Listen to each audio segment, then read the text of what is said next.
Bapak Ibu Guru, Suster, Mister, dan teman-teman. Nama saya Lorencia Nicole dari kelas 8B nomor absen 21. Hari ini saya akan mempresentasikan PJBL 3 dengan topik berbagi dengan sesama dengan tema empati di tengah pandemi.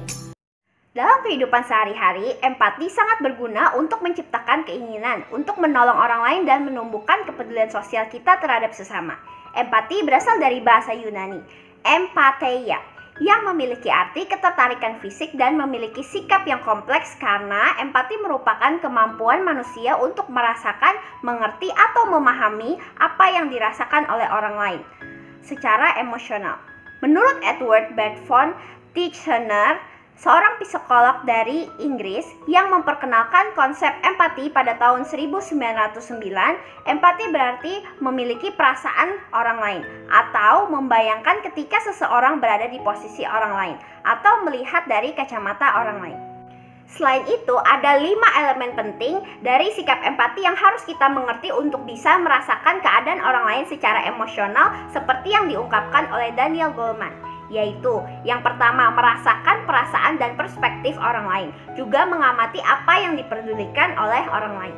Yang kedua, berlaku terhadap kebutuhan orang lain, membantu mereka mengembangkan potensi diri secara maksimal. Yang ketiga, mendahulukan kepentingan orang lain. Yang keempat, menerima bahwa semua orang itu berbeda dan membawa perbedaan di dalam satu kelompok. Dan yang terakhir, merasakan dan menanggapi arus emosi dalam suatu kelompok dan mengenali arus hubungan kekuatan di dalamnya.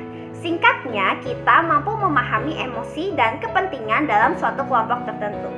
Namun, berempati bukanlah sesuatu yang mudah untuk dilakukan oleh sebagian orang karena mereka tidak terbiasa melakukan empati sejak kecil ataupun tidak mempunyai rasa empati. Sedangkan sikap empati sangat diperlukan dalam kehidupan kita supaya kita bisa bertindak tanpa menyakiti orang lain. Namun, agar empati dapat terwujud, kita harus menyangkal diri agar apa yang sudah kita berikan kepada sesama bisa bermanfaat bagi mereka. Menyangkal diri adalah aktivitas merendahkan diri untuk menyadari hakikat manusia yang berasal dari debu tanah dengan maksud untuk meninggikan Tuhan di atas segala sesuatu dan menempatkan kebenaran dan kehendak Allah lebih tinggi daripada keinginan pribadi. Aktivitas menyangkal diri juga merupakan suatu kepasrahan yang penuh atau kerendahan hati manusia yang menjadi dasar pertobatan dan spiritualitas Katolik di dalam kehidupan untuk bisa tampil sederhana dengan apa adanya di hadapan Tuhan. Sikap empati dan menyangkal diri saling berhubungan, di mana kita sebagai ciptaan Tuhan harus keluar dari diri sendiri, yaitu dari sifat dan sikap keakuan, dari rasa kepemilikan, dari rasa sombong atau merasa diri yang paling hebat dan besar, dan ketamakan, dan dari segala hal yang membawa orang kepada cinta diri sendiri, sehingga bisa bersikap empati lebih bebas terhadap sesama, tanpa merasa adanya paksaan, setiap saat, kapanpun, dan dimanapun. Juga disertai dengan tidak mengenal diri atau berkata tidak terhadap diri sendiri, dan tidak menuruti keinginan sendiri. Dalam diri manusia, setiap akibat dosa, kita cenderung berpusat pada ego atau diri sendiri. Segalanya diarahkan untuk memuaskan diri kita sendiri. Bahkan perbuatan-perbuatan baik, perbuatan sosial, dan kerohanian seringkali juga diarahkan hanya untuk mencari kepentingan dan kepuasan diri sendiri. Namun dengan penyangkalan diri ini, maka segala kecenderungan untuk berpusat pada diri sendiri diarahkan untuk keluar dari diri kita sendiri.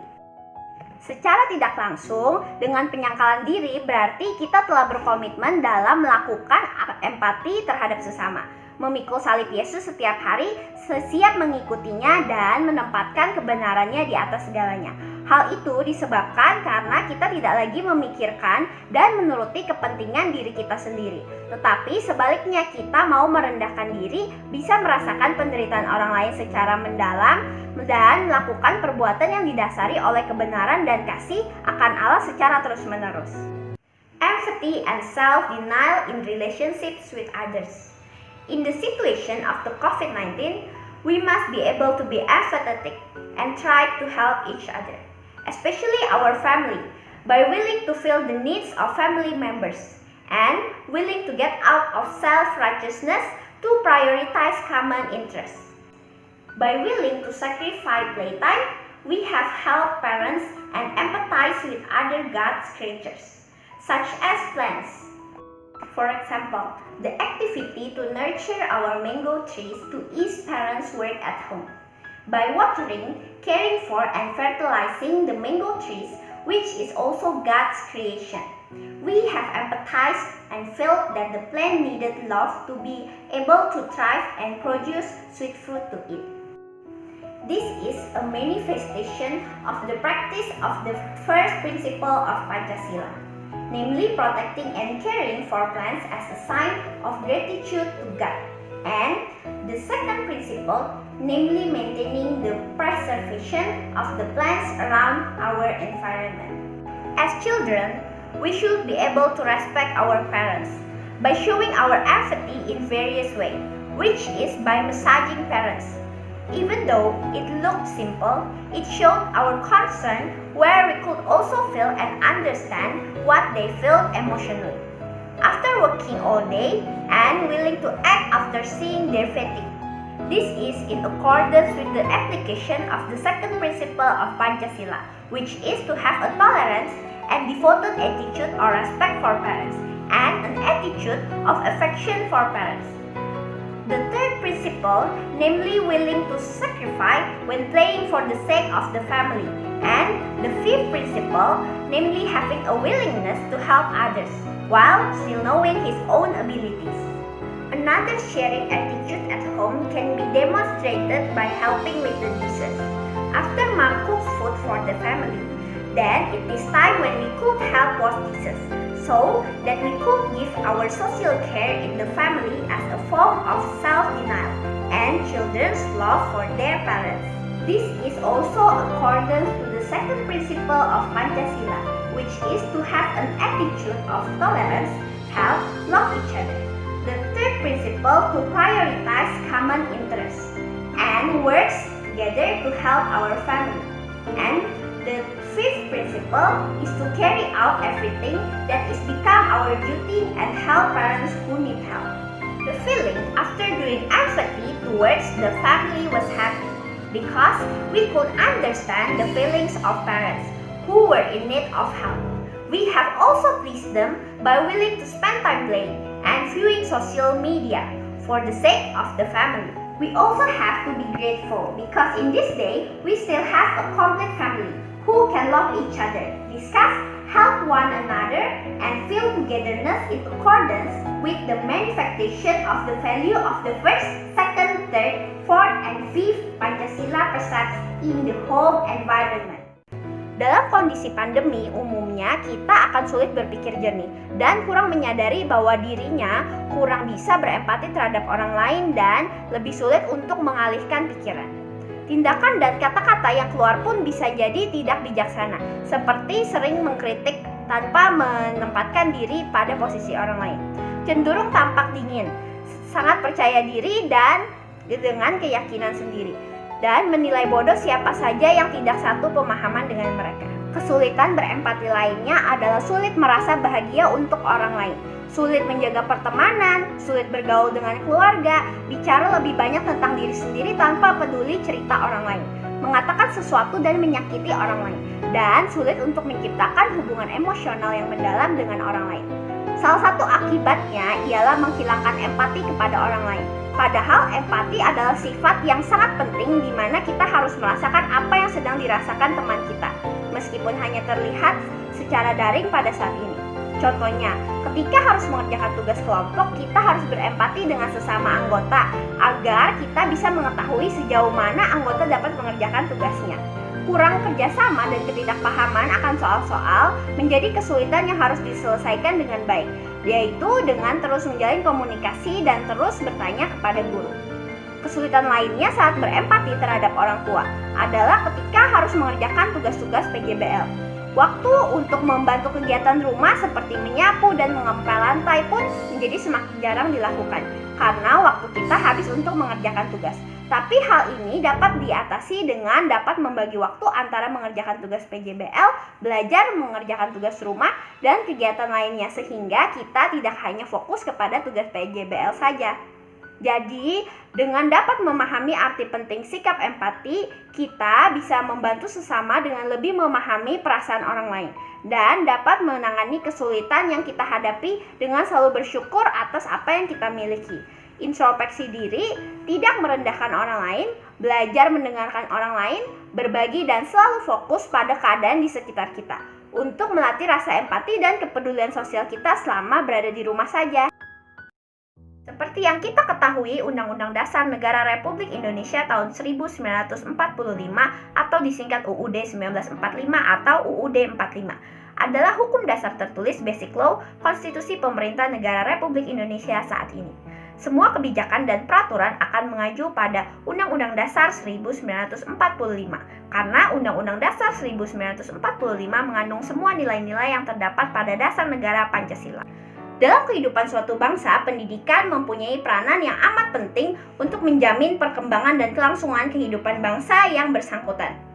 Perjuangan pergerakan kemerdekaan Indonesia yang telah mengantarkan pembentukan suatu pemerintahan negara Indonesia untuk melindungi segenap bangsa Indonesia dan seluruh tumpah darah Indonesia, serta memajukan kesejahteraan umum, mencerdaskan kehidupan bangsa, dan ikut melaksanakan ketertiban dunia yang berdasarkan kemerdekaan, perdamaian abadi, dan keadilan sosial. Mempunyai penyelenggaraan dan pengembangan pendidikan yang dapat menjamin perkembangan dan kelangsungan kehidupan bangsa Indonesia. Oleh karena itu, hal-hal yang berkaitan dengan pendidikan dibahas dalam Undang-Undang Dasar 1945 yang menjelaskan tentang pendidikan seperti dalam pasal 31.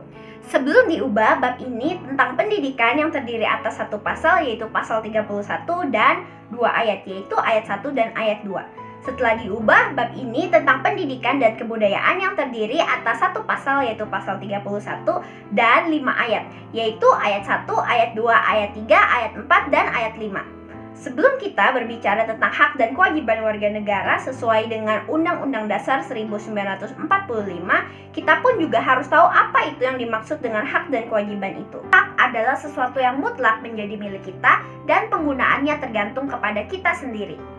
Sedangkan kewajiban adalah sesuatu yang harus kita lakukan dengan penuh rasa tanggung jawab. Sekarang kita akan membahas tentang rumusan pasal 31 sebelum mengalami perubahan yang terdapat pada bab 13 mengenai pendidikan, yaitu ayat 1. Tiap-tiap warga negara berhak mendapatkan pengajaran. Sebelum terjadi perubahan, ayat ini mengandung makna sikap dan tindakan guru dalam mengajar. Lebih menekankan pada aspek kognitif dan melibatkan aspek afektif yang bersifat minat, apresiasi, dan sistem nilai. Dalam pengertian sekarang, pengajaran lebih mengacu pada pengertian sempit, yaitu proses pembelajaran, sedangkan pendidikan memiliki pengertian yang lebih luas, yaitu meliputi juga pengajaran. Pada pasal 31 ayat 2, pemerintah mengusahakan dan menyelenggarakan satu sistem pengajaran nasional yang diatur dengan undang-undang. Pasal ini perlu diubah karena pengertian satu sistem pengajaran nasional dalam undang-undang ini harus diperluas menjadi satu sistem pendidikan nasional. Perluasan pengertian ini memungkinkan undang-undang ini tidak membatasi perhatian pada pengajaran saja, melainkan juga memperhatikan unsur-unsur pendidikan yang berhubungan dengan pertumbuhan kepribadian manusia Indonesia yang bersama-sama merupakan perwujudan bangsa Indonesia. Suatu bangsa yang bertakwa terhadap Tuhan Yang Maha Esa, memelihara budi pekerti kemanusiaan, dan memegang teguh cita-cita moral rakyat yang luhur. Sebagaimana dimaksud dalam ketetapan Majelis Permusyawaratan Rakyat Republik Indonesia nomor 2/1978 tentang pedoman penghayatan dan pengamalan Pancasila. Perubahan Undang-Undang Dasar Negara Republik Indonesia tahun 1945 mengenai hak dan kewajiban warga negara dan pemerintah di bidang pendidikan tercantum dalam pasal 31 ayat 1 dan ayat 2. Berikut ini rumusan pasal 31 setelah mengalami perubahan dengan bab yang sama, yaitu bab 13. Dan terdapat penambahan kata kebudayaan menjadi pendidikan dan kebudayaan. Ayat 1. Setiap warga negara berhak mendapat pendidikan.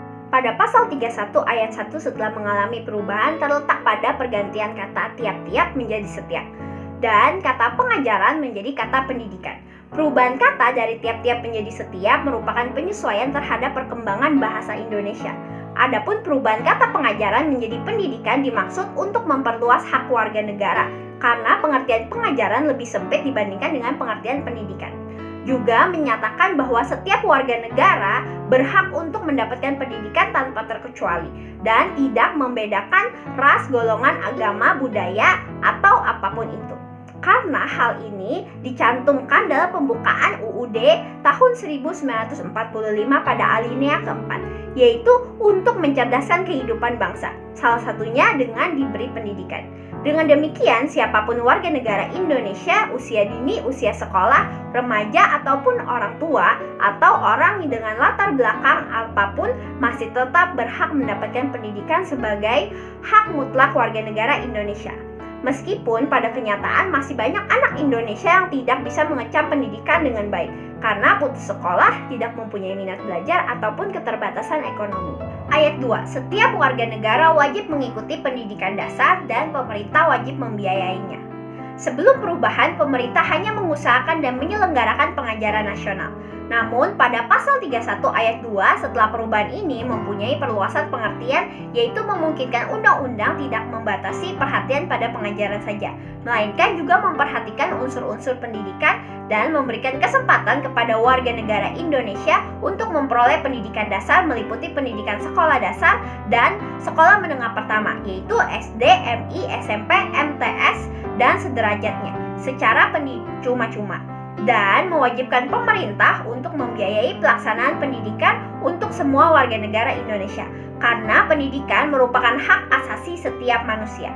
Warga negara berhak mendapatkan pelayanan ini tanpa adanya pembatasan, baik dalam akses mereka memperoleh pendidikan maupun tingkat pendidikan yang akan mereka ikuti.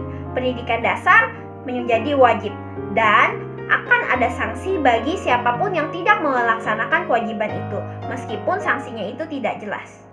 Membiayai pendidikan artinya negara harus menyediakan dana atau anggaran agar kegiatan belajar mengajar yang melibatkan pendidik, sekolah, sarana, dan prasarana bisa terrealisir.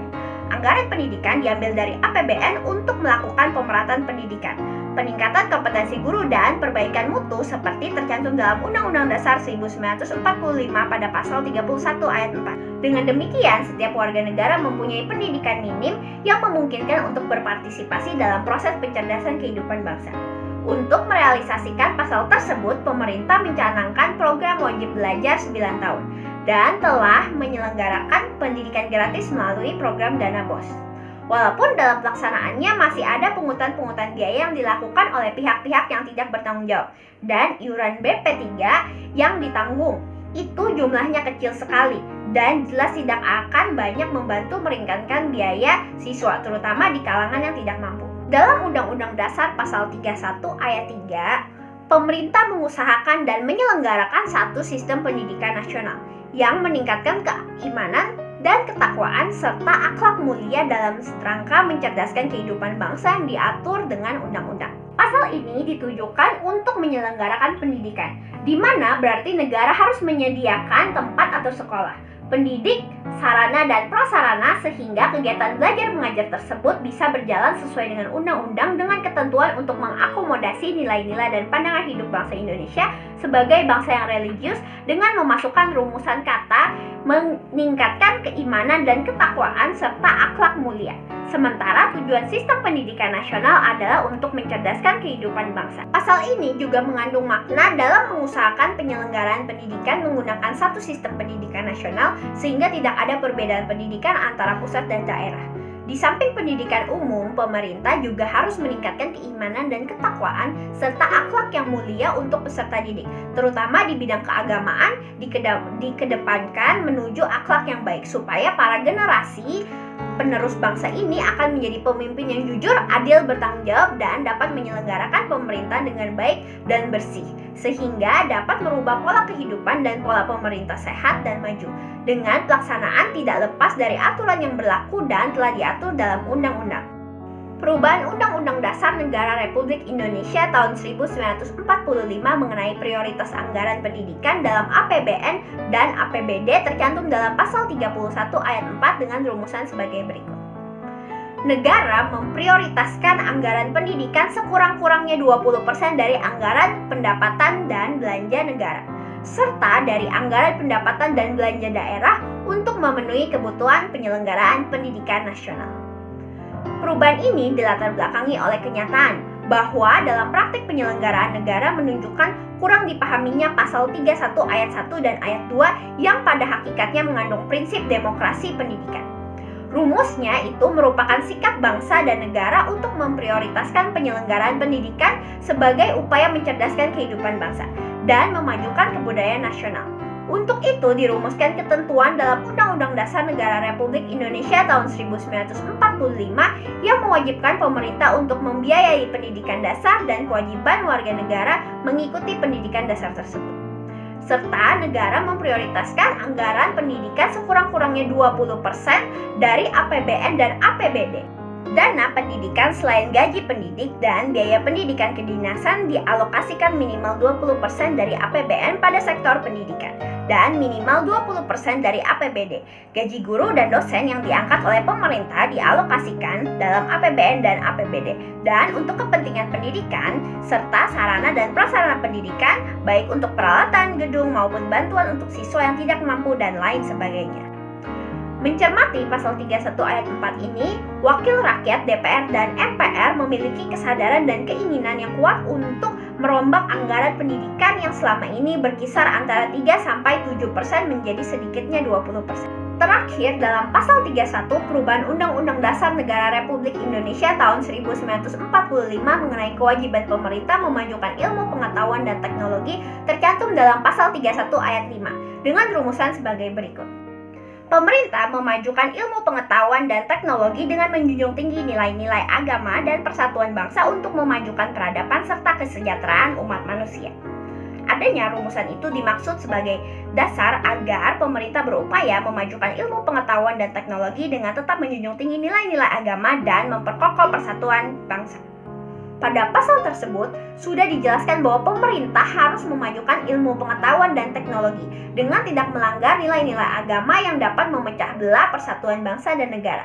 Karena dari agamalah terciptalah keimanan, ketakwaan, dan akhlak yang mulia sehingga dapat memajukan kesejahteraan manusia yang beradab. Jadi, setelah mengalami perubahan pada pasal 31 ayat 1-5, sistem pendidikan nasional harus dapat memberikan pendidikan dasar bagi setiap warga negara Republik Indonesia agar masing-masing memperoleh sekurang-kurangnya pengetahuan dan kemampuan dasar yang meliputi kemampuan membaca, menulis, dan berhitung serta menggunakan bahasa Indonesia yang diperlukan oleh setiap warga negara untuk dapat berperan serta dalam kehidupan bermasyarakat, berbangsa, dan bernegara. Sebagai wujud sikap positif warga negara yang baik, kita dapat menaati, melaksanakan, menerapkan, dan mendukung peraturan perundang-undangan yang berlaku di masyarakat.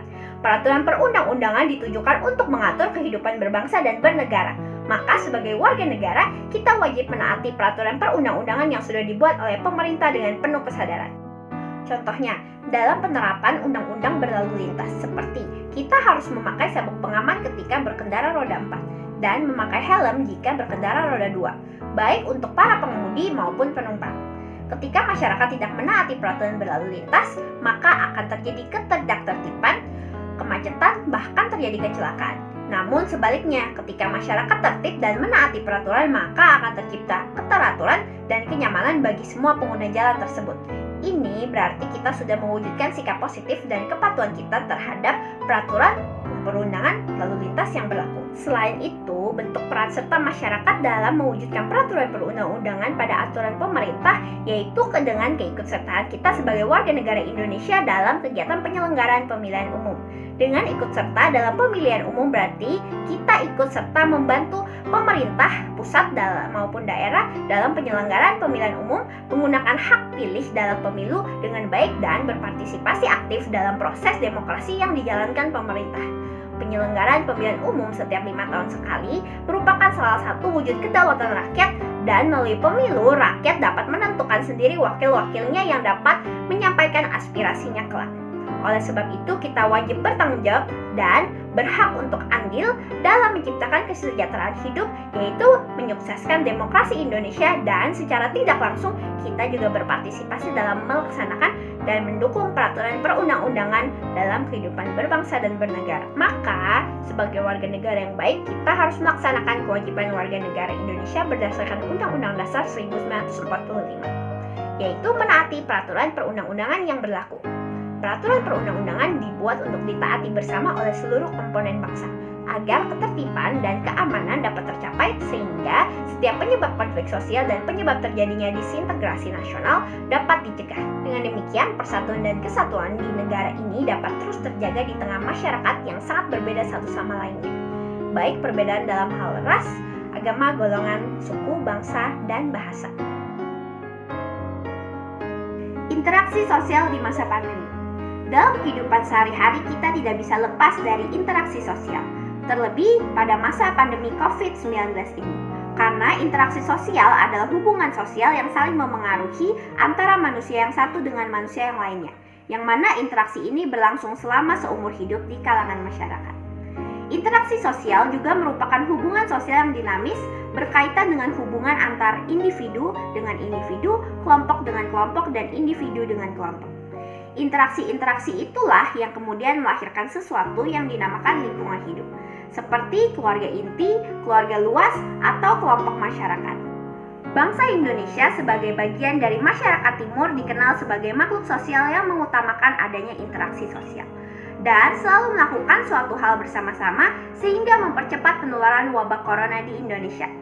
Akibatnya, penyebaran pandemi COVID-19 ini mengubah tatanan hidup dunia termasuk kehidupan masyarakat Indonesia dalam waktu singkat dan dengan skala yang luas. Secara sosiologis, pandemi COVID-19 telah menyebabkan perubahan sosial dan perubahan sikap empati masyarakat yang tidak direncanakan. Hal ini disebabkan karena perubahan sosial yang terjadi secara sporadis dan tidak dikehendaki kehadirannya oleh masyarakat di dunia. Ketidaksiapan masyarakat dalam menghadapi pandemi ini menyebabkan disorganisasi sosial di segala aspek kehidupan masyarakat dan memaksa komunitas masyarakat harus adaptif terhadap berbagai bentuk perubahan sosial. Perubahan sosial ini menggoyahkan nilai dan norma sosial yang telah berkembang dan dianut oleh masyarakat selama ini. Sejumlah tata nilai dan norma lama harus ditata ulang dan diproduksi kembali untuk menghasilkan sistem sosial yang baru. Kondisi pandemi ini mengharuskan kita untuk menyesuaikan diri dalam berinteraksi sosial dengan beradaptasi ke lingkungan baru, karena manusia juga dikenal sebagai makhluk adaptif. Pendapat itu dikemukakan oleh Talcott Parsons 1951, bahwa tindakan manusia ditentukan niat, nilai, ide, norma-norma tertentu, dan juga ditentukan oleh lingkungan.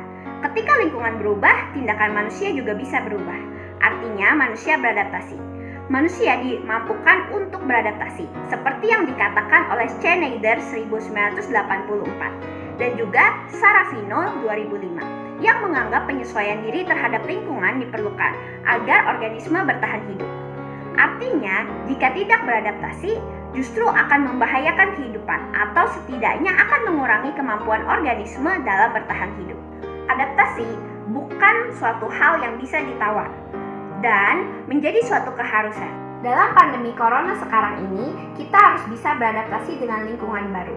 Rutinitas baru yang berbeda dengan sebelumnya menjadi normal baru, misalnya pembatasan sosial berskala besar (PSBB), kebiasaan mencuci tangan, tidak berjabat tangan, selalu menjaga jarak, dan stay at home. Tentu, adaptasi terhadap normal baru itu bisa dilatih dengan berbagai hal, seperti social distancing. Sehingga meskipun hanya lewat online, bersosialisasi dan berempati terhadap sesama tetap dapat berlangsung seperti sebelumnya.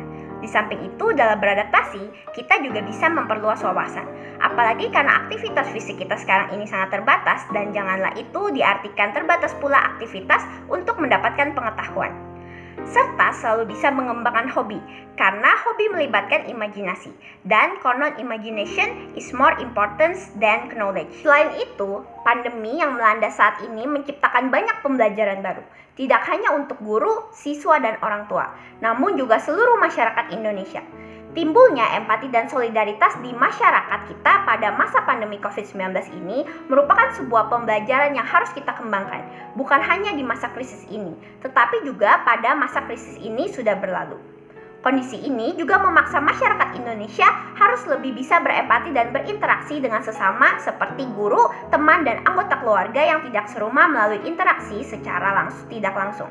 Misalnya, sekolah tatap muka diganti dengan sekolah online, dan interaksi fisik diganti dengan interaksi lewat dunia maya. Interaksi dunia maya adalah interaksi memberikan ruang yang lebih luas bagi manusia untuk berinteraksi karena tidak dibatasi oleh ruang dan waktu dengan menggunakan komputer atau perangkat elektronik yang terhubung melalui jaringan internet. Interaksi di dunia maya tidak jauh berbeda dengan interaksi di dunia nyata, di mana etika dan sopan santun tetap perlu dijaga. Karena interaksi sosial di dunia maya pada kenyataannya menggambarkan interaksi sebagaimana di dunia nyata. Melalui media sosial seperti Twitter, Facebook, Instagram, WhatsApp, WeChat, dan Telegram, masyarakat di dunia mulai beradaptasi dengan teknologi yang berinteraksi dua arah. Jadi, dalam kondisi COVID-19 ini diperlukan kesadaran akan pentingnya interaksi sosial dalam bentuk kehidupan normal baru di mana masyarakat Indonesia harus membiasakan diri untuk disiplin mematuhi protokol kesehatan seperti social distancing, mencuci tangan dengan sabun, memakai masker, dan tidak berpergian jika tidak diperlukan. Selain itu, diperlukan sikap adaptif terhadap segala bentuk perubahan dengan cepat agar dapat memutus mata rantai COVID-19. Sekarang ini kita tidak sendirian menghadapi COVID-19, namun dunia juga ikut merasakan. Maka cobalah untuk tetap mempunyai rasa empati dan peduli yang tinggi dalam berinteraksi dengan lingkungan terdekat. Dan mulailah dari keluarga kita sendiri. Negara Republik Indonesia merupakan negara yang memiliki keberagaman yang meliputi perbedaan ras, budaya, agama, suku, dan sebagainya, dan dikenal dengan negara yang multikultural atau masyarakat majemuk dan pluralisme, di mana adanya interaksi antara kelompok-kelompok yang menunjukkan rasa saling menghormati dan toleransi satu sama lain, seperti halnya pada semboyan Bhinneka Tunggal Ika, yang berarti berbeda-beda tetapi tetap satu jua. Maka semangat pluralisme Indonesia harus terus ditanamkan di setiap individu warga negara di tengah perbedaan sosial di berbagai lapisan masyarakat. Pluralisme merupakan sebuah interaksi antar kelompok yang tidak mungkin dapat dihindari oleh manusia dan juga merupakan kesediaan untuk menerima keberagaman pluralitas. Artinya, hidup secara toleran pada tatanan masyarakat yang berbeda suku, golongan, agama, adat, hingga pandangan hidup. Seperti dalam lingkungan sekolah, kita dapat melihat banyak pelajar yang datang dari berbagai macam ras dan etnik, seperti Indonesia Chinese. Suku yaitu suku Jawa, suku Batak, suku Bali, dan berbagai macam agama seperti agama Islam, Kristen, Katolik, Hindu, dan Buddha. Peran pluralisme sangat penting dalam menjaga keutuhan, persatuan, dan kesatuan bangsa dan negara yang majemuk ini. Karena toleransi kerukunan umat beragama yang menjadi bangsa dan negara Indonesia menjadi bangsa yang besar, berdaulat adil, makmur, sejahtera, dan mandiri, dan semangat Bhinneka Tunggal Ika lah yang kita pegang teguh untuk saling menghargai dan menghormati keberagaman tersebut. Banyak cara yang bisa kita lakukan dalam menjaga persatuan dan kesatuan Indonesia dengan sikap toleransi, yaitu sikap saling menghargai dan menghormati di tengah keberagaman budaya pada masyarakat. Selain itu, kita harus menghormati perbedaan dengan selalu bersikap ramah, menghilangkan egoisme akan suku dan golongan, dan adanya kesadaran masyarakat akan dasar dalam menjaga keberagaman tetap utuh di lingkungan sendiri. Peran pemerintah juga sangat dibutuhkan untuk melestarikan keragaman sosial budaya, sehingga persatuan dan kesatuan bangsa dapat terwujud.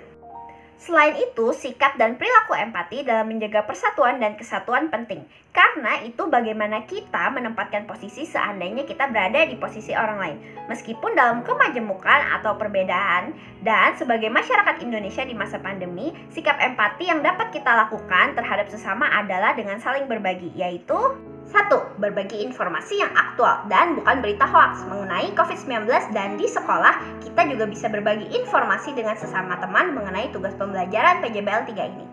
Kedua, berbagi rasa dan saling menguatkan dengan sesama warga masyarakat agar tetap stay at home dan mengikutinya, serta menaati kebijakan pemerintah akan protokol kesehatan. 3. Berbagi kesebagian yang kita miliki untuk kegiatan kemanusiaan dengan menyalurkan pada lembaga yang tepat seperti membagikan masker, hand sanitizer, dan makanan kepada mereka yang membutuhkan serta memberi semangat kepada orang sakit.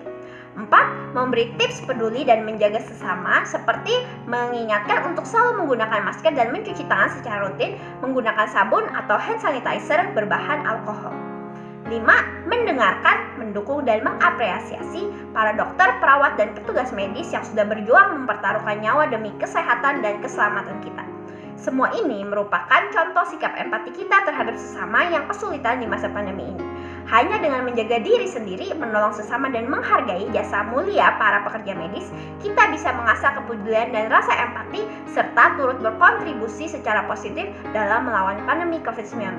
Di masa COVID-19 ini, sudah seharusnya kita sebagai generasi muda juga harus mengecam keras segala bentuk kekerasan dan kesewenang-wenangan dengan terus memegang teguh ideologi Pancasila dan menyerukan penghapusan segala bentuk diskriminasi, baik dalam aspek suku, agama, ras, antar golongan, dan budaya, agar kita tetap dapat menjaga persatuan dan kesatuan, serta mempunyai dan menanamkan jiwa rasa pluralisme yang tinggi dalam memberikan rasa toleransi keberagaman umat beragama di Indonesia, sehingga persatuan dan kesatuan bangsa Indonesia dapat terjaga dengan baik.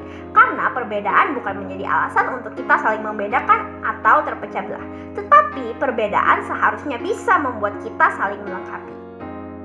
Bagaimana sih agar bangsa Indonesia dapat tetap bersatu menghadapi kondisi sulit sekarang ini? Pemerintah telah menyatakan wabah virus corona sebagai bencana sosial. Maka, sebagai bangsa Indonesia, kita harus upaya gotong royong, sinergi sumber daya, dan strategi dari semua komponen bangsa menghadapi rasa cemas yang dirasakan masyarakat internasional, terutama masyarakat Indonesia. Perang melawan virus corona adalah arena perjuangan kemanusiaan, bukan arena politik maupun ekonomi. Oleh sebab itu, mari kita belajar dari Tiongkok dan Italia dalam perang melawan COVID-19. Ketika dihantam badai COVID-19, masyarakat Tiongkok saling menguatkan patuh pada instruksi pihak otoritas dengan mengatakan Wuhan Ciao, yang artinya Wuhan kamu pasti bisa. Masyarakat Italia pun berusaha saling menguatkan bersama pemerintah sekaligus memberikan pesan pada dunia bahwa kami bersama pemerintah melawan virus corona. Pemerintah pusat dan daerah telah mengeluarkan banyak kebijakan demi mencegah penyebaran COVID-19 sebagai upaya menghadapi masa sulit ini seperti social distancing, gerakan masker untuk semua yang mengkampanyekan kewajiban memakai masker saat berada di ruang publik atau di luar rumah, mencuci tangan menggunakan sabun dan air mengalir. Hindari kerumunan, jaga kesehatan diri sendiri, jangan lakukan perjalanan kemanapun, keluar rumah hanya jika diperlukan atau darurat saja. Kebijakan-kebijakan dan langkah-langkah yang diambil oleh pemerintah serta sikap tegas bahwa penanganan wabah COVID-19 menjadi tanggung jawab pemerintah dan semua elemen bangsa, di mana harus bergerak secara bersama-sama membangun solidaritas agar pekerjaan berat dalam menangani COVID-19 menjadi lebih mudah. Virus corona adalah musuh bersama yang harus ditekan penyebarannya. Maka sekaranglah waktu yang tepat bagi bangsa Indonesia melakukan aksi bela negara, paling tidak di lingkungan kita masing-masing dengan menaati dan melaksanakan kebijakan pemerintah. Kita harus memandang virus ini sebagai musuh bersama yang harus dihadapi bersama-sama, dan bersama-sama menjadi relawan kemanusiaan bersama dengan pemerintah memerangi pandemi ini. Selain itu, pemerintah juga harus bertanggung jawab terhadap keselamatan, pelayanan kesehatan masyarakat, dokter, dan para medis, serta masyarakat secara umum. Hal ini dapat menciptakan kepercayaan dari masyarakat bahwa pemerintah hadir dan menjaga kepentingan kita sebagai rakyat Indonesia. Kepercayaan rakyat kepada pemerintah dengan meningkatkan solidaritas di antara mereka yang dapat memanfaatkan dalam mewujudkan persatuan dan kesatuan bangsa sehingga penanggulangan virus corona bisa akan lebih mudah, terarah, dan terukur. Marilah bersatu padu bersama-sama pemerintah untuk saling memberikan semangat dan membantu memutus mata rantai penyebaran virus, khususnya pada kelompok rentan seperti lansia, balita, wanita hamil, dan penderita penyakit bawaan dengan cara memberikan sosialisasi yang tepat, membagikan masker, dan makanan bergizi bagi mereka yang membutuhkan. Saatnya juga kita semua untuk hadirkan empati, rasa bela rasa, dan saling berbagi terutama kepada sekeliling kita yang mengalami kepanikan dengan memberi informasi yang akurat dan paduan tepat terhadap kebijakan pemerintah. Kita harus percaya bahwa bencana COVID-19 akan mudah diatasi jika bangsa Indonesia terlatih dan mau bergerak secara kolaboratif dengan pihak-pihak terkait dan tidak berjalan sendiri. Dengan hanya menahan diri berada di rumah untuk menjaga agar wabah ini tidak semakin meluas dan hentikan sikap saling curiga, itu sudah sangat penting dalam menghadapi situasi sulit ini. Sudah seharusnya bangsa Indonesia menunjukkan kembali makna persatuan dan kesatuan untuk mengerahkan segala daya dan upaya untuk mengatasi pandemi COVID-19 dengan bersatu, bergotong royong, dan bekerja sama. Ini adalah persoalan bersama sebagai sebuah bangsa dan bersama-sama menggalakkan kekuatan untuk saling tolong-menolong menanggulangi wabah ini. Solidaritas adalah perasaan saling percaya antara para anggota dalam suatu kelompok atau komunitas. Kalau orang saling percaya, maka mereka akan menjadi satu, menjadi persahabatan, menjadi saling hormat-menghormati, menjadi terdorong untuk bertanggung jawab dan memperhatikan kepentingan sesamanya. kita adalah satu Indonesia. Jadi kondisi apapun pemerintah harus mampu meyakinkan masyarakat bahwa mereka adalah pihak yang paling penting dan utama dibela oleh pemerintah. Ini merupakan bentuk kekuatan moral yang harus ditumbuhkan kembali oleh pemerintah dan masyarakat. Solidaritas merupakan kekuatan Indonesia sebagai bangsa yang majemuk yang mempunyai kekuatan sosial budaya keragaman dengan berbagai nilai moral yang mengikat dan menjadi alasan menggerakkan perubahan termasuk membangun solidaritas dalam menghadapi serangan virus corona. Di situasi sulit ini, bangsa Indonesia diingatkan bahwa kita memiliki modal, karakter, dan jati diri bangsa yang kuat. Kearifan lokal dan kekhasan kebudayaan Nusantara yang mampu memberikan dukungan semangat untuk bangkit dari situasi ini dengan berperilaku penuh tanggung jawab dan mematuhi semua anjuran pemerintah, baik pemerintah pusat maupun pemerintah daerah. Masyarakat dan semua pihak harus patuh dan taat terhadap semua aturan, kebijakan, dan ketentuan pemerintah termasuk tidak memproduksi dan menyebarkan berita hoax. Maka sudah menjadi tanggung jawab kita bersama sebagai anak bangsa untuk memerangi pandemi COVID-19 ini. Gugus tugas yang sudah dibentuk tidak dapat bekerja sendiri tanpa mendapat dukungan dan kepatuhan dari seluruh masyarakat. Karena dengan bersatu, maka kondisi sesulit apapun dapat diselesaikan dengan baik. Seperti pepatah mengatakan, bersatu kita teguh, bercerai kita runtuh. Dalam melakukan sikap empati, kita tidak dapat melakukannya secara individu, melainkan dengan berhubungan dengan sesama. Hubungan ini dapat disebut juga sebagai relasi. Dalam kehidupan sehari-hari pasti terjadi relasi yang memasangkan suatu anggota himpunan dengan anggota himpunan yang lainnya, terutama dalam kerja kelompok, di mana terjadi relasi yang saling menguntungkan antara koordinator dengan anggota. Relasi ini membuat kelompok 8 kelas 8B bisa menyelesaikan proyek 1 dan proyek 2 dengan baik dan tepat waktu. Berikut mari kita saksikan penjelasannya. Relasi yang menguntungkan dalam kerja kelompok. Yang pertama ada jabatan dalam kelompok, di mana Nicole sebagai koordinator, Kenneth sebagai anggota, dan Nikki pun juga sebagai anggota. Yang kedua adalah pembagian mata pelajaran, di mana Nicole mengerjakan pelajaran IPA, agama, matematika, dan bahasa Inggris. Lalu Kenneth mengerjakan IPS, PJOK, dan BK. Dan Nikki mengerjakan PKN, SBK, PKT, dan bahasa Indonesia. Yang ketiga adalah pembagian tugas kelompok, di mana Nicole bertugas untuk mengingatkan mengerjakan tugas dan menyatukan jawaban, sedangkan Kenneth bertugas untuk mengumpulkan tugas pada koordinator, dan Nikki bertugas untuk mengingatkan mengerjakan tugas dan mengumpulkan tugas pada koordinator.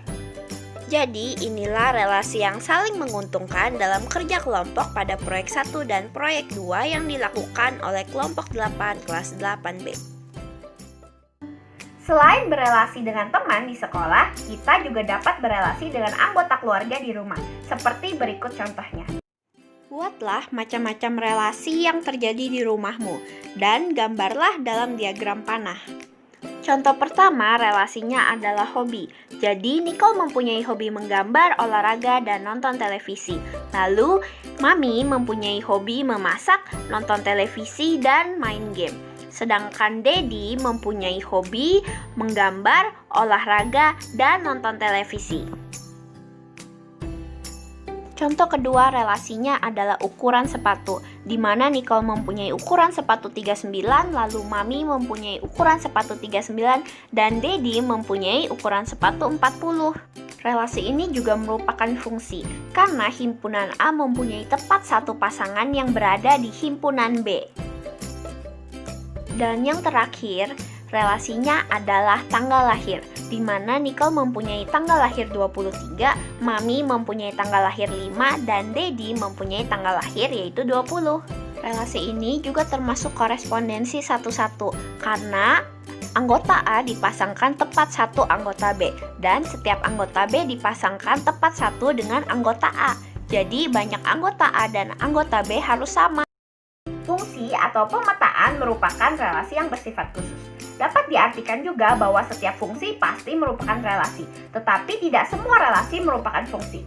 Mari kita lihat contoh berikut di mana fungsi juga merupakan relasi, supaya kita juga mengerti bagaimana untuk menentukan daerah hasil dan anggota daerah asalnya. Suatu fungsi f didefinisikan sebagai f dinyatakan dengan rumus 2x ditambah 3. Bila daerah asal x sedemikian hingga x lebih dari atau sama dengan min 1 dan x kurang dari atau sama dengan 2, x anggota bilangan bulat, tentukan daerah hasilnya. Jika diketahui daerah asalnya adalah min 1, 0, 1, dan 2, dan kita memiliki rumus fungsi yaitu fx sama dengan 2x ditambah 3. Jadi kita bisa mengubah x menjadi min 1. F min 1 sama dengan 2 dikali min 1 ditambah 3. Jadi hasilnya sama dengan 1. Lalu jika x adalah 0, maka f0 sama dengan 2 dikali 0 ditambah 3 sama dengan hasilnya adalah 3. Selain itu, jika x adalah 1, maka f1 sama dengan 2 dikali 1 ditambah 3, dan hasilnya sama dengan 5. Dan yang terakhir, jika x sama dengan 2, jadi f2 sama dengan 2 dikali 2 ditambah 3 sama dengan 7. Jadi daerah hasilnya adalah 1, 3, 5, dan 7. Jika fungsi f ditentukan dengan rumus fx sama dengan 2x dikurang 1, jika anggota bayangan daerahnya adalah 53, maka tentukan anggota daerah asalnya. Caranya, karena kita mempunyai rumus fx sama dengan 2x dikurang 1, jadi fx ataupun anggota bayangan daerahnya kita ubah menjadi 53, jadi 53 sama dengan 2x dikurang 1. Kemudian kita bisa pindah ruas jadi 53 ditambah 1 yang hasilnya adalah 54 sama dengan 2x. Lalu 54 dibagi 2 dan hasilnya adalah 27. Jadi daerah asalnya adalah 27. Jika fungsi fx sama dengan ax ditambah bx, jika f2 sama dengan min 2 dan f min 3 sama dengan 13, tentukan nilai f4. F2, berarti 2 itu menggantikan X, jadi 2A ditambah B sama dengan min 2. Lalu F min 3 sama dengan min 3A ditambah B sama dengan 13. Lalu dari dua persamaan ini kita eliminasi, kita kurangkan. Jadi 2A dikurang min 3A sama dengan 5A, lalu B dikurang B sama dengan 0, dan min 2 dikurang 13 sama dengan min 15. Lalu min 15 dibagi 5, jadi A sama dengan min 3. Setelah itu kita substitusikan ke salah satu persamaan, misalnya 2A ditambah B sama dengan min 2. A-nya kita masukkan min 3. Jadi 2 dikali min 3 ditambah B sama dengan min 2. Lalu min 6 ditambah B sama dengan min 2, jadi hasilnya B sama dengan 4. Jadi sudah ditemukan bahwa A sama dengan min 3 dan B sama dengan 4. Sekarang kita bisa menentukan nilai F4. Karena tadi sudah ditentukan fx sama dengan ax ditambah b, jadi kita tinggal memasukkan A dan B yang sudah kita dapat ke F4. Jadi F4 sama dengan A-nya yaitu min 3 dikali X yaitu 4 ditambah B yaitu 4. Lalu F4 sama dengan min 12 ditambah 4 dan hasilnya adalah min 8. Jadi F4 sama dengan min 8. Demikianlah cara yang bisa kita lakukan untuk membentuk suatu relasi dan fungsi dalam kehidupan sehari-hari. Jika kita terapkan relasi dan fungsi yang menguntungkan, maka akan menciptakan sikap empati dan saling berbagi, terutama di masa pandemi COVID-19 ini, yaitu berempati terhadap orang tua di rumah dan teman serta guru secara daring atau online. Dalam berempati terhadap sesama, kita juga harus berempati kepada makhluk hidup lainnya seperti hewan dan tumbuhan yang ada di sekitar kita, terutama kepada yang sudah menjadi sumber oksigen terbesar bagi kehidupan, dan juga buah yang dapat dinikmati, yaitu pohon mangga. Tanpa tumbuhan, maka makhluk hidup akan mati karena tidak ada penghasil oksigen yang alami dan bumi akan menjadi kering. Berikut ini adalah penjelasan mengenai klasifikasi tanaman mangga atau Magnifera indica. Terdiri dari kingdom yaitu plantae atau tumbuhan, divisi yaitu Magnoliophyta yaitu tumbuhan berbunga, kelasnya yaitu Magnoliopsida atau berkeping dua atau dikotil, kemudian ordonya adalah Sapidales dan familinya adalah Anacardiaceae, genusnya adalah Magnifera dan spesiesnya adalah Magnifera indica. Ciri morfologi dan anatomi tumbuhan mangga. Adapun karakteristik yang menjadi ciri khas tanaman mangga ini antara lain sebagai berikut. Yang pertama adalah akar. Morfologi akar, mangga berakar tunggang yang bercabang-cabang. Dari cabang akar ini tumbuh cabang-cabang kecil. Bercabang kecil ini tumbuh bulu-bulu akar yang sangat halus. Akar tunggang pohon mangga sangat panjang hingga bisa mencapai 6 meter. Pemanjangan akar tunggang akan berhenti bila mencapai permukaan air tanah. Akar cabang makin ke bawah makin sedikit. Paling banyak akar cabang dalam kedalaman lebih kurang 30-60 cm. Anatomi akar. Mangga termasuk ke dalam tumbuhan dikotil. Akar tumbuhan dikotil pada umumnya tersusun atas bagian epidermis, korteks, endodermis, dan silinder pusat atau stele. Yang pertama adalah epidermis. Epidermis tersusun atas lapis sel, berdinding tipis, berkutikula, dan tersusun dari rapat. Sebagian besar sel epidermis membentuk rambut akar dengan jalan mengadakan perpanjangan di arah lateral dari dinding luarnya. Rambut ini bermanfaat untuk memperluas permukaan sehingga penyerapan menjadi lebih efektif. Yang kedua adalah korteks. Korteks akar menempati sebagian besar akar, terdiri dari beberapa lapis. Di dalam korteks terdapat ruang antar sel yang memanjang sepanjang akar. Dan yang ketiga adalah endodermis. Satu atau beberapa lapis dari sel korteks di bawah epidermis memiliki dinding sel yang dilapisi suberin, sejenis karbohidrat yang menyebabkan bagian ini tampak berbeda dengan korteks yang lainnya. Lapisan sel korteks yang paling dalam tersusun rapat antar ruang sel dan terdiri atas sel-sel yang berbentuk kotak yang disebut lapisan endodermis. Sel-sel endodermis mengalami penebalan suberin pada dinding-dinding radial dan vertikalnya, sehingga membentuk semacam pita. Pita ini disebut pita Kaspari, sesuai dengan nama penemuannya, Kaspari. Yang keempat adalah stele. Silinder pusat tersusun atas lingkaran tepi dan jaringan pembuluh. Lingkaran tepi terdapat di sebelah dalam dan berdampingan dengan endodermis, tersusun atas sel-sel parenkim. Pada bagian ini tumbuhlah akar lateral. Yang kedua adalah batang. Morfologi batang, ciri-cirinya. Batang merupakan bagian tengah dari suatu tumbuh-tumbuhan yang tumbuh tegak lurus ke atas. Batangnya berkambium dan mengandung zat-zat kayu sehingga tanaman mangga tumbuh tegak, keras, dan kuat. Bentuk batang mangga tegak, bercabang, agak kuat, daunnya lebat, membentuk tajuk yang indah, membentuk kubah, oval, atau memanjang. Kulitnya tebal dan kasar karena banyaknya celah-celah kecil dan sisik-sisik bekas tangkai daun. Dan warna kulit yang sudah tua biasanya coklat keabuan, kelabu tua, atau hampir hitam. Anatomi batang. Yang pertama ada epidermis. Jaringan epidermis pada batang memiliki ciri yang sama seperti pada jaringan epidermis pada akar. Misalnya, sel tipis yang tersusun rapat serta berkutikula pada akar dan batang. Selain itu, batang memiliki kemampuan tumbuh baik secara sekunder maupun primer. Yang kedua adalah korteks. Korteks pada bagian batang meliputi dua macam jaringan, yaitu jaringan korteks luar dan jaringan korteks dalam. Sel kolenkim dan sel parenkim adalah penyusun korteks luar. Korteks dalam hanya disusun dari sel-sel parenkim saja. Yang ketiga adalah endodermis. Lapisan sel korteks yang paling dalam tersusun rapat tanpa ruang antar sel dan terdiri atas sel-sel yang berbentuk kotak yang disebut endodermis. Sel-sel endodermis mengalami penebalan suberin pada dinding-dinding radial dan vertikal sehingga membentuk semacam pita. Pita ini disebut sebagai pita Kaspari. Kemudian yang terakhir adalah stele.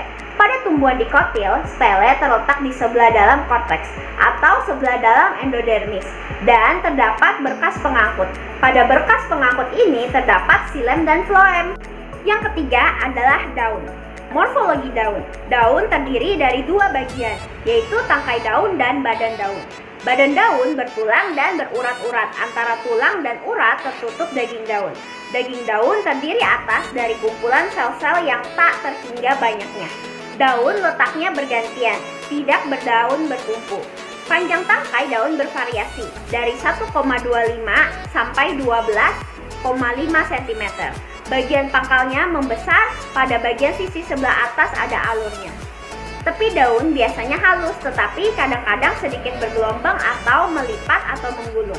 Panjang helaian daun yaitu 8-40 cm dan lebarnya 2-12,5 cm, tergantung varietas dan kesuburannya. Jumlah tulang daun yang kedua, cabang 18-30 pasang. Daun yang masih muda biasanya berwarna kemerahan. yang kemudian hari akan berubah pada bagian permukaan sebelah atas berubah menjadi hijau mengkilat, sedangkan bagian permukaan bawahnya berwarna hijau muda. Umur daun biasanya mencapai 1 tahun atau lebih. Anatomi daun. Yang pertama adalah epidermis. Epidermis pada daun terbagi atas epidermis atas dan epidermis bawah. Epidermis berfungsi untuk melindungi jaringan di bawahnya. Yang kedua adalah jaringan palisade atau jaringan tiang yang berfungsi sebagai tempat terjadinya fotosintesis. Dan yang ketiga adalah jaringan spons atau jaringan bunga karang yang berfungsi sebagai tempat penyimpanan cadangan makanan. Yang keempat adalah berkas pembuluh angkut yang terdiri dari silem atau pembuluh kayu dan floem atau pembuluh tapis. Silem berfungsi untuk mengangkut air dan garam-garam yang diserap akar dari dalam tanah ke daun untuk digunakan sebagai bahan fotosintesis.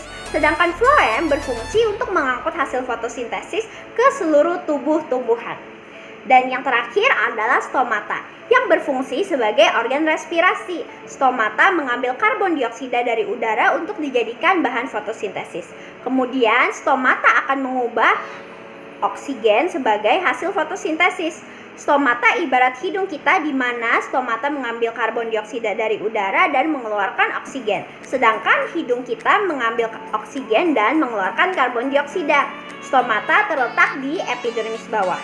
Selain stomata, tumbuhan tingkat tinggi juga bernafas melalui lentisel yang terdapat pada batang. Yang keempat adalah bunga. Morfologi bunga. Bunga mangga adalah bunga majemuk. Dalam keadaan normal, bunga majemuk tumbuh dari tunas ujung, sedangkan tunas yang asalnya bukan dari tunas ujung, tidak menghasilkan bunga, tetapi ranting daun biasa. Rangkaian bunga biasanya berbulu, tetapi sebagian ada juga yang tidak berbulu. Bunga majemuk ini terdiri dari sumbu utama yang mempunyai anak cabang utama. Setiap cabang utama ini mempunyai banyak cabang-cabang, yakni cabang kedua. Ada kemungkinan cabang bunga kedua ini mempunyai suatu kelompok yang terdiri dari 3 bunga, atau mempunyai cabang ketiga. Setiap kelompok 3 bunga terdiri dari 3 kuntum bunga dan setiap kuntum bertangkai pendek dengan daun kecil. Jumlah bunga pada setiap bunga majemuk bisa mencapai 1000 sampai 6000. Setiap rangkaian bunga ada bunga jantan dan juga ada bunga hermafrodit atau bunga yang berkelamin 2 yaitu jantan dan betina. Bunga mangga biasanya bertangkai pendek, jarang sekali yang bertangkai panjang dan baunya harum. Anatomi bunga. Yang pertama ada tangkai bunga atau pedicellus yang merupakan cabang terakhir yang mendukung bunga. Yang kedua adalah dasar bunga yaitu receptacle, merupakan ujung bunga sebagai tempat melekatnya mahkota bunga. Yang ketiga adalah kelopak bunga atau sepal, merupakan bagian yang menyelimuti bunga saat bunga masih menguncup. Kelopak ini akan membuka saat bunga mulai mekar. Yang keempat adalah mahkota bunga atau corolla, merupakan bagian paling indah pada bunga. Terdiri dari daun penghias bunga yang berwarna-warni dan berkelompok. Keindahan sebuah bunga terletak pada bentuk dan warna daun mahkotanya. Yang kelima ada benang sari atau stamen, adalah bagian fertil pada bunga yang terdiri dari kepala sari atau anthera berisi serbuk sari atau polen, tangkai sari atau filamen, dan pendukung kepala sari. Benang sari merupakan alat kelamin jantan pada bunga. Dan yang terakhir ada putik bunga atau pistil, adalah bagian fertil pada bunga di mana bakal buah dan bakal biji berada. Putik berbentuk seperti botol yang lehernya lurus dan panjang. Bagian putik ini yang paling ujung disebut sebagai kepala putik. Bagian putik yang paling panjang disebut sebagai tangkai putik. Sedangkan bagian bawah putik yang mengembung disebut cerpel yang mendukung maskropsa di mana bakal buah dan bakal biji berada. Bakal biji mempunyai 2 inti, yaitu sel terul atau ovum dan calon lembaga. Yang kelima adalah buah. Morfologi buah. Buah mangga termasuk ke dalam kelompok buah batu yang berdaging. Panjang buah kira-kira 2,5 sampai 30 cm. Bentuk buah yang bulat bulat telur atau memanjang, dan ada juga yang berbentuk pipih. Warnanya bermacam-macam, ada yang hijau, kuning, merah, atau campuran. Pada bagian ujung buah ada bagian yang runcing yang disebut paruh. Di atas paruh ada bagian yang membengkok atau disebut sebagai sinus, yang dilanjutkan ke bagian perut. Bagian belakang disebut juga punggung, kulit tebal, dan ada juga kelenjar, dagingnya tebal, dan ada yang kulitnya tergantung jenisnya. Daging buah yang besar dan ada juga yang tidak besar. Ada yang berair dan ada juga yang tidak berair. Ada yang manis dan ada juga yang kurang manis. Anatomi buah mangga terdiri dari es coklat, merupakan bagian terluar yang tipis, licin, mengkilap, dan kuat sehingga tidak mudah ditembus air. Yang kedua ada mesocarp, merupakan bagian tengah yang tebal. Dan yang ketiga ada juga endocarp, merupakan lapisan paling dalam yang kuat dan keras sebagai pelindung embrio. Yang keenam ada biji buah mangga. Ciri khusus pohon mangga yang terakhir adalah biji pada buah, yaitu ketika sudah berbuah. Biji pohon mangga merupakan biji berkeping dua atau disebut juga dikotil. Morfologi biji. Biji terletak di dalam kulit biji yang keras. Besarnya bervariasi. Biji terdiri atas dua keping. Biji ada yang monoembriol dan ada juga yang polyembriol. Anatomi biji. Yang pertama ada embrio, merupakan bagian biji yang dapat tumbuh menjadi tanaman baru. Embrio yang berkembang sempurna akan memiliki bagian-bagian seperti epikotil atau calon pucuk, hipokotil atau calon akar, dan plumula atau calon daun.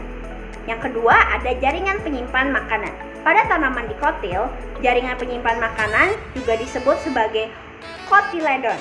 Dan yang terakhir ada pelindung biji yang terdiri atas beberapa bagian, yaitu kulit biji, endosperm, dan kadang-kadang bagian dari buah itu. Sekarang kita akan lanjut ke proses fotosintesis. Proses fotosintesis pada tumbuhan hijau adalah sebuah kegiatan yang sangat penting. Seperti yang kita ketahui, tumbuhan hijau merupakan jenis makhluk hidup yang berbeda dengan berbagai jenis organisme lainnya, yaitu kemampuan tumbuhan untuk bisa membuat makanannya sendiri. Tumbuhan termasuk ke dalam jenis organisme autotrof yang dapat membuat makanannya sendiri melalui proses yang disebut dengan fotosintesis. Beberapa faktor yang menyebabkan reaksi fotosintesis seperti karbon dioksida yang ada di udara masuk ke daun tumbuhan melalui stomata. Yang kedua ada air masuk ke daun melalui akar tumbuhan. Air yang masuk melalui akar tumbuhan kemudian disalurkan ke daun melalui batang. Yang ketiga, saat sinar matahari jatuh ke permukaan daun, klorofil menangkap energi dari cahaya tersebut. Klorofil adalah pigmen hijau yang terdapat di tumbuhan. Yang keempat, ada energi yang nantinya digunakan untuk mengubah air menjadi hidrogen dan oksigen. Hidrogen kemudian digabungkan dengan karbon dioksida untuk menghasilkan makanan bagi tumbuhan itu. Sedangkan oksigen dikeluarkan oleh tumbuhan melalui stomata. Pengertian fotosintesis sendiri merupakan reaksi kimia yang terjadi dengan cara memanfaatkan sinar matahari. Tujuannya agar bisa menghasilkan makanan yang diperlukan oleh tumbuhan tersebut. Pentingnya fotosintesis. Hasil pembuangan dari proses fotosintesis adalah oksigen. Zat ini sangat kita butuhkan untuk bernafas dan melangsungkan kehidupan. Selain oksigen, cadangan glukosa yang terdapat pada tumbuhan yang berupa buah juga menyediakan nutrisi yang bisa dikonsumsi manusia. Daun dan buah yang berasal dari tumbuhan ini juga menyediakan makanan bagi hewan yang tergolong hewan pemakan tumbuhan atau herbivora. Selanjutnya, herbivora akan menjadi makanan untuk hewan lain sebagai jenis hewan pemakan daging atau karnivora. Jadi, fotosintesis sangat berperan penting pada perputaran rantai makanan makhluk hidup yang ada di bumi ini. Karena rantai makanan di bumi ini dimulai dari fotosintesis. Sekarang saya akan menjelaskan manfaat dari fotosintesis. Fotosintesis adalah proses memasak makanan pada tumbuhan. Proses ini diperlukan agar tumbuhan memiliki energi dan cadangan makanan. Namun, fotosintesis ini tidak hanya bermanfaat untuk tumbuhan, tetapi juga pada lingkungan sekitar. Seperti yang pertama, kelestarian makhluk hidup sebagai sumber makanan. Hasil fotosintesis sebagai cadangan makanan disimpan melalui berbagai bentuk, seperti buah. Berkat pohon, ketersediaan makanan bagi manusia dan hewan terus berlangsung dengan baik. yaitu buah mangga bisa dikonsumsi oleh manusia untuk memenuhi kebutuhan nutrisi dan vitamin. Glukosa adalah bahan dasar pembangun zat makanan lainnya, yakni lemak dan protein dalam tubuh. Zat-zat ini menjadi makanan bagi hewan maupun manusia yang dihasilkan tumbuhan dari proses fotosintesis. Yang kedua, membantu membersihkan udara. Pada proses tersebut di mana mengurangi kadar karbon dioksida di udara. Karena karbon dioksida adalah bahan baku dalam proses fotosintesis. Yaitu ketika karbon dioksida diserap, maka udara di sekitar akan semakin bersih dan segar. Sebagian hasil akhir selain zat makanan adalah oksigen yang sangat dibutuhkan untuk kehidupan karena oksigen sangat bermanfaat bagi makhluk hidup lainnya termasuk manusia untuk bernafas. Kemampuan tumbuhan berfotosintesis menyebabkan sisa-sisa tumbuhan yang hidup di masa lalu tertimbun di dalam tanah selama berjuta-juta tahun menjadi batu bara hingga menjadi salah satu sumber energi saat ini. Bagaimana cara kita menjaga kelangsungan hidup pohon mangga? Tumbuhan sudah sangat baik bagi kita karena sudah membagikan manfaatnya kepada makhluk hidup secara cuma-cuma, kepada makhluk hidup seperti oksigen dan buahnya. Maka sudah sepantasnya kita sebagai manusia harus berempati kepada pohon mangga dengan cara merawat dan menyiramnya secara teratur, memberi pupuk dan tidak menebang pohon mangga. Sebaliknya kita juga harus melestarikan dan terus menanam kembali semua jenis tumbuhan, tidak hanya tumbuhan mangga saja, demi kelangsungan hidup semua makhluk hidup. Jadi kesimpulannya, kita sebagai makhluk hidup yang mempunyai akal budi dan pikiran, maka manusia sudah selayaknya mampu menjaga ciptaan Tuhan yang begitu indah dan bermanfaat bagi kelangsungan hidup makhluk hidup lainnya, yaitu dengan cara mau berempati kepada tumbuhan pada khususnya. Tuhan telah menciptakan pohon mangga dengan segala manfaat, seperti mempunyai daun yang rimbun sebagai peneduh, membuat sejuk di sekitar rumah, melindungi rumah dari polusi udara, dan menghasilkan oksigen untuk pernafasan manusia. Selain itu, pohon mangga juga bisa menghasilkan buah yang mengandung vitamin A dan C, dan kumpulan akar dari pohon mangga yang kuat dapat mencengkram tanah dan memberikan pelindung terhadap tanah dari bahaya erosi dan tanah longsor. Pohon mangga mempunyai keanekaragaman. Hal ini dapat dilihat secara morfologi akar, batang, daun, bunga, buah, dan biji yang semuanya mempunyai bentuk, ukuran, warna yang bermacam-macam.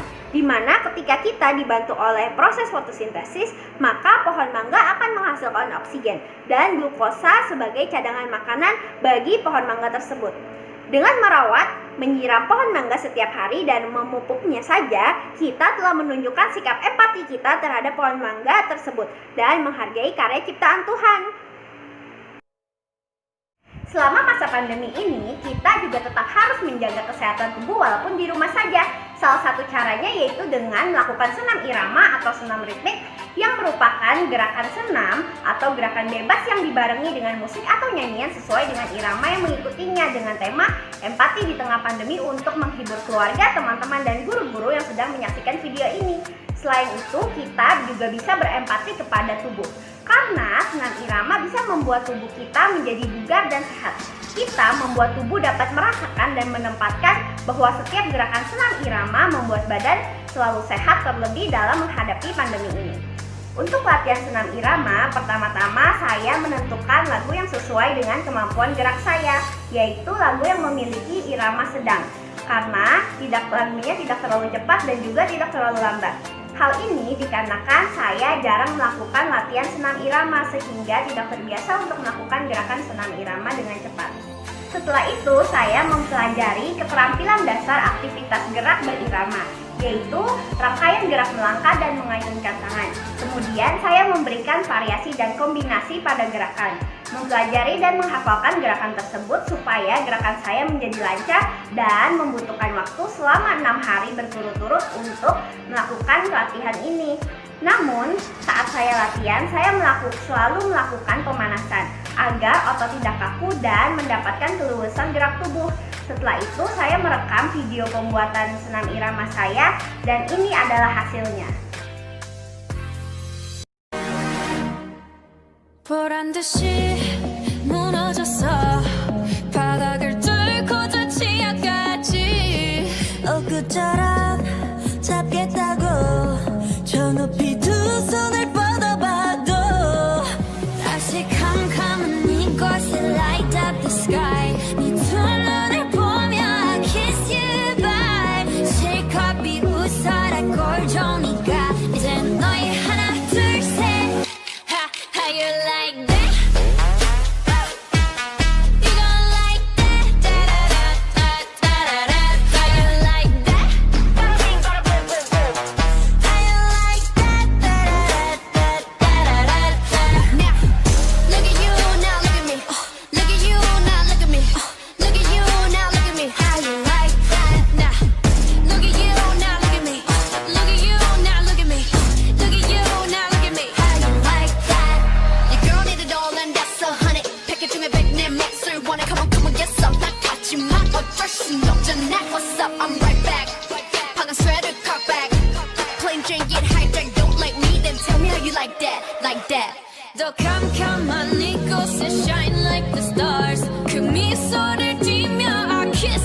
비웃어라 꼴조니까 이제 너희 하나 둘셋 How you like that?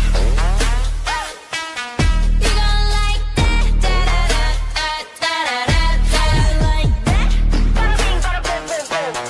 How you like that? Da-da-da-da-da-da-da. Now, look at you, now look at me. Look at you, now look at me. Look at you, now look at me. How you like that? Now, look at you, now look at me. Look at you, now look at me. Look at you, now look at me. How you like that? 나에게 이른 채로 추락했던 날 어둠 나날 속에 갇혀 있던 날 그때쯤에 넌 날 끝내야 했어 Look up in the sky, it's a bird, it's a plane Yeah Bring out the raw bitch Yeah Like pink Dum dum dum dum dum dum dum dum dum How you like that? Dum dum dum dum dum dum dum You gon' like that? Dum dum dum dum dum dum dum How you like that? Dum dum dum dum dum dum Di balik keriangan yang dihasilkan dari aktivitas senam irama yang saya lakukan, ada sejumlah manfaat besar dari senam irama ini terhadap kesehatan tubuh, baik dari segi mental maupun segi fisik. Manfaat senam irama bagi tubuh adalah dapat menguatkan jaringan otot dalam tubuh karena membuat otot-otot saya menjadi lebih lentur dan kuat sehingga meningkatkan jangkauan gerak tubuh dan mencegah tubuh mengalami kaku dan cedera saat melakukan aktivitas berat. Senam irama juga dapat mengencangkan otot tubuh saya seperti otot lengan, otot perut, otot pinggul, dan otot paha karena semua anggota tubuh saya ikut bergerak. Jika kita melakukan aktivitas senam irama ini secara terus-menerus, maka kita juga akan mendapatkan bentuk fisik tubuh yang proporsional dan bagus. Saya merasa senam irama ini dapat mempercepat proses pembakaran lemak karena semua anggota tubuh saya itu ikut bergerak sehingga berat badan pun menurun. Tubuh menjadi bugar dan bisa membangun kepercayaan diri karena kita sudah berhasil untuk menguasai teknik dan bisa mengikuti alunan musik dalam senam irama dengan baik. Senam irama ini seharusnya dilakukan secara kelompok. Namun karena di masa pandemi seperti ini, kita juga bisa melakukan senam irama secara perorangan karena anjuran pemerintah untuk stay at home dan tetap social distancing. Meskipun tidak ada interaksi sosial bersama teman-teman, namun dengan melakukannya secara individu, kita masih bisa menciptakan gaya-gaya yang kreatif dan unik ya. Suasana riang dan penuh energi yang dihasilkan dari kegiatan senam irama juga bisa mengusir stres yang kita alami karena tugas PJBL dan harus stay at home ya. Tetapi dengan senam irama yang gerakannya terdiri dari gabungan gerakan kepala, lengan tangan, dan kaki dengan arah gerakan yang bermacam-macam, mulai dari atas ke bawah ke samping mengikuti alunan musik, mengiringi dan tempo yang sedang. Maka pikiran saya yang jenuh pun menjadi hilang. Pada masa pandemi ini kita tidak boleh berdiam diri saja, tetapi kita bisa melakukan banyak kegiatan untuk menghibur keluarga. Dan salah satunya adalah dengan menyanyikan lagu tradisional. Dengan menyanyikan lagu tradisional sebenarnya kita sudah menunjukkan rasa empati kita terhadap bangsa Indonesia. Karena kita sudah berusaha untuk melestarikan budaya bangsa, yaitu lagu tradisional. Namun, pada saat menyanyikannya kita harus benar-benar merasakan dan menghayati makna dari lagu tersebut ya. Kenapa sih lagu tradisional yang saya pilih? Karena lagu tradisional adalah lagu yang hidup di masyarakat secara turun-temurun, dipertahankan sebagai sarana hiburan, upacara adat, ritual budaya, dan identitas suatu komunitas sebagai penanda identitas masyarakat tersebut, sehingga lagu tradisional dianggap sebagai milik bersama dan tidak boleh diakui sebagai milik perorangan. Lagu daerah juga mempunyai ciri khas sebagai berikut. Seperti yang pertama, menceritakan tentang keadaan lingkungan ataupun budaya masyarakat setempat yang sangat dipengaruhi oleh adat istiadat setempat. Yang kedua, bersifat sederhana, sehingga untuk mempelajari lagu daerah tidak dibutuhkan pengetahuan musik yang cukup mendalam, seperti membaca dan menulis not balok. Yang ketiga, jarang diketahui pengarangnya. Yang keempat, mengandung nilai-nilai kehidupan, unsur-unsur kebersamaan sosial, serta keserasihan dengan lingkungan hidup sekitar.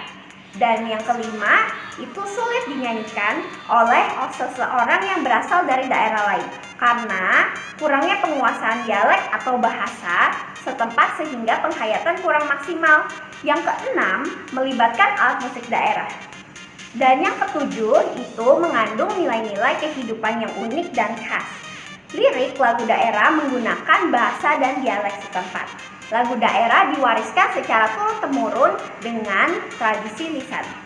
Lagu daerah pada umumnya tidak diketahui penulis atau penciptanya, anonim, dan disebut memiliki 2 hingga 8 bait syair.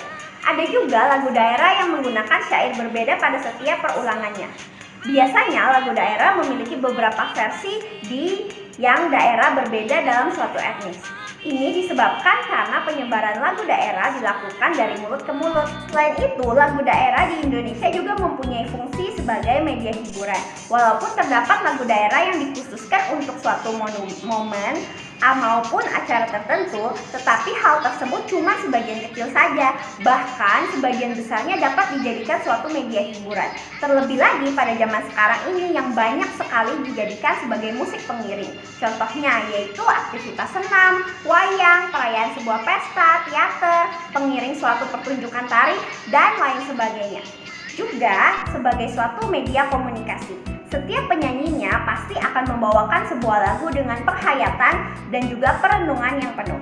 Hal tersebut memiliki tujuan agar dapat menyampaikan sebuah pesan yang terkandung dengan maksimal.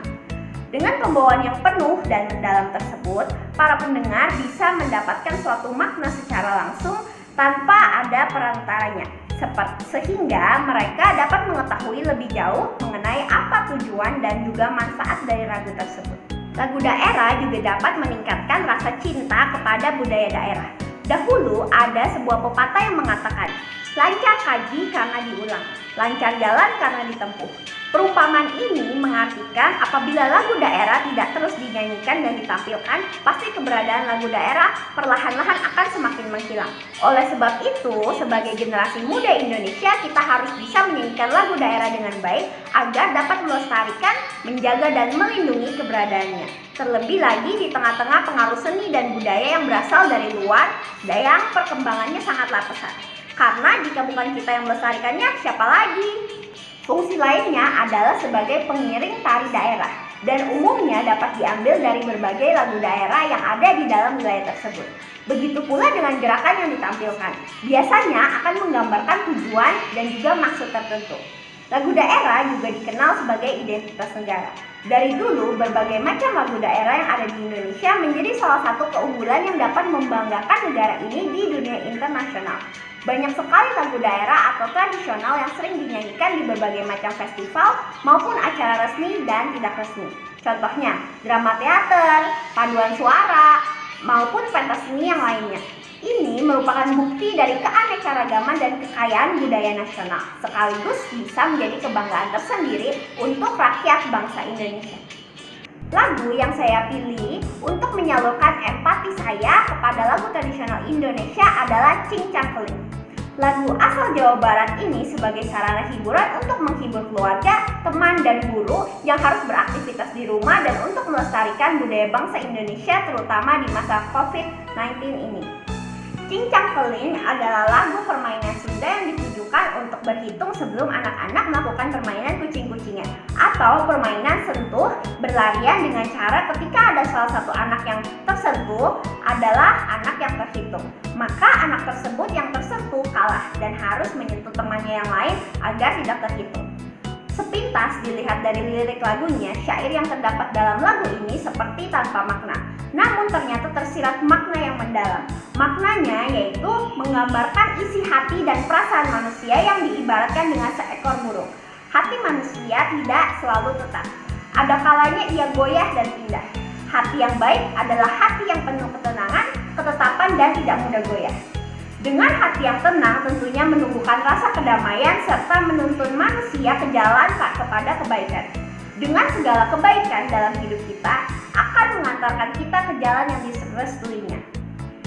Jadi lagu ini mengandung makna yang sama seperti yang kita alami sekarang ini, yaitu keadaan dunia yang sedang mengalami pandemi COVID-19, tetapi kita harus tetap bisa hidup tenang, damai, berempati, dan tidak mudah goyah, dan selalu berbuat baik kepada sesama sesuai dengan kehendak Tuhan. Dalam menyanyikan lagu tradisional Cincang Keling ini, saya menggunakan teknik unisono, yaitu teknik bernyanyi hanya dengan satu suara, karena dinyanyikan sendiri atau bernyanyi solo, dan harus menguasai melodi dan dialek lagu tradisional tersebut. Selain itu, dalam menyanyikan lagu tradisional perlu diperhatikan juga teknik vokal lainnya, seperti intonasi, resonansi, artikulasi, pernafasan, dan pembawaan, sehingga lagu dapat dinyanyikan dengan baik dan tepat.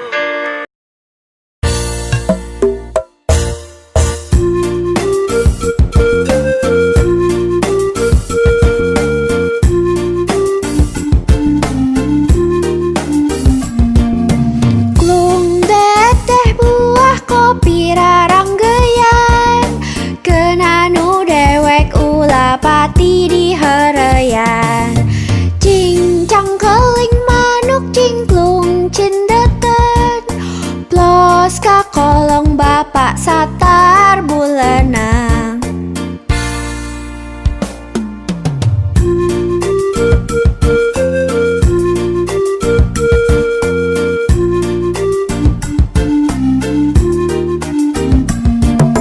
Klung teteh buah kopi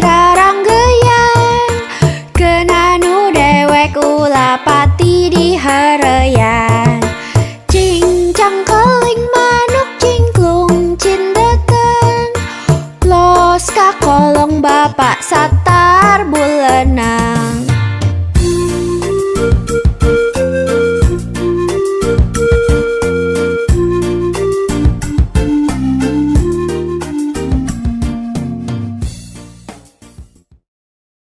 Di masa pandemi seperti ini, kita sudah sepantasnya mengembangkan sikap empati kita, walaupun hanya di rumah saja, dengan berempati dengan anggota keluarga, seperti membantu orang tua menyiram tanaman, mencuci piring, dan memijat orang tua. Pada diri sendiri, kita juga bisa bersikap empati kepada tubuh, yaitu dengan melakukan senam irama agar badan tetap sehat dan bugar. Empati kepada suara dan juga empati kepada bangsa Indonesia dengan menyanyikan lagu tradisional dengan baik dan benar.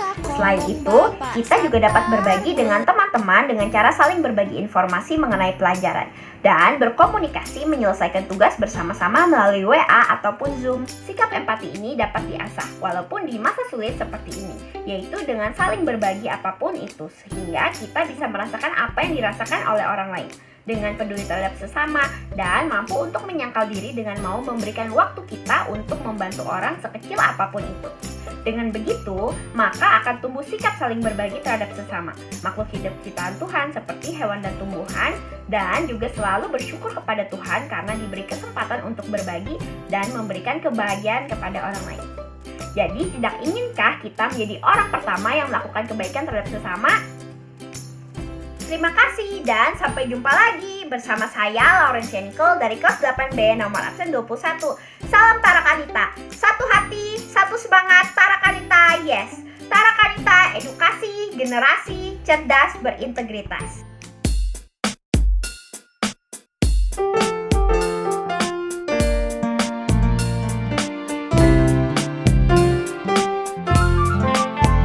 Kebebasan siswa memberi keputusan, sempurnakan ilmu yang menjadi tujuan, raihlah prestasi kreatif dan mandiri, mari maju bersama, agungkan jiwa muda.